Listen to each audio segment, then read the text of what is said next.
Hey guys, I'm sure you've heard of that stabbing that happened in Portland recently where two guys died and one of them was severely injured. Well, the media already is starting to try to portray this guy as a far right wing extremist. When in actuality, if you look at his Facebook page, this guy is a Bernie supporter. If anything, this guy is a far left wing extremist. Throughout his Facebook page, he hates both Trump and Hillary. Like, he wants to pretty much murder. He said on his Facebook that he wants to murder both of their supporters. And this guy is just, one of many disgruntled Bernie supporters that are pissed off that Hillary won. And it was obvious that through the DNC that it was pretty much stolen from Bernie Sanders, right? Lots of people can see that. Like, people aren't stupid, and a lot of people just sit back and take it. But there's going to be crazy nut jobs like this who, you know, are going to have a screw loose and are going to do crazy shit like this. And they're already portraying this guy, as a Trump supporter. They're showing him, he's like, oh, he attended this free speech rally. But what they don't tell you is the Trump supporters kicked him out. And there's video evidence of this where they're yelling at him, saying like, "Get out of here, you crazy person! Like, this guy's on crack. This guy's he's on drugs. Get him out of here." And yeah, he got escorted out. But of course, they're not going to show you that. It's convenient that he was there, and they're just going to take pictures of him in the crowd, and that's it. They're not going to actually show you any video of it. But yeah, it's convenient for them to portray them as this, and already CARE, these organizations are coming out and asking Trump to denounce this. And right away, the police call these Islamic groups and say like, hey, don't worry, we got your back, blah, blah, blah, when they even said that he was yelling stuff at a bunch of other ethnicities and religious groups as well.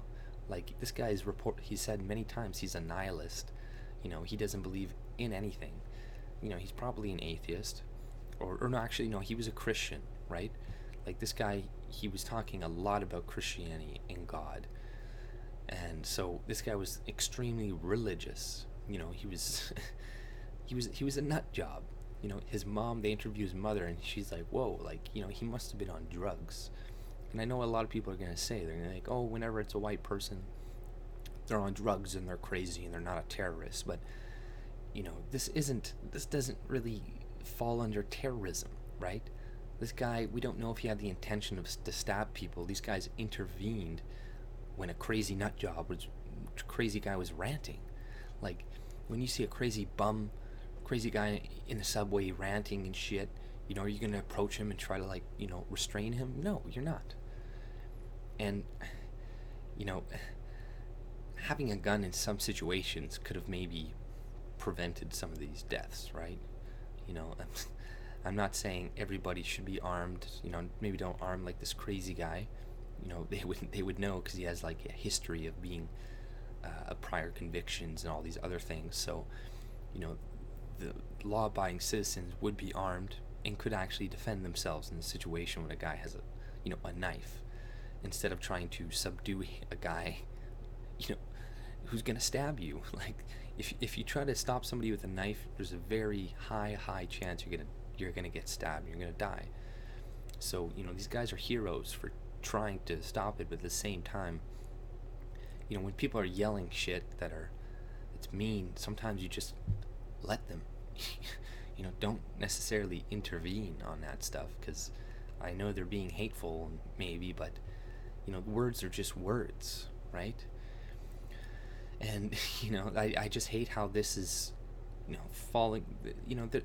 Anytime there's a death, people are going to use it. They're going to politicize it any way they can. Like, when Manchester happened, they're coming out with videos like, oh, is the right using this for their political advantage, blah blah blah. It's like, wait, you guys were doing that. You guys were coming out saying this is an attack on women and made it into a feminist issue.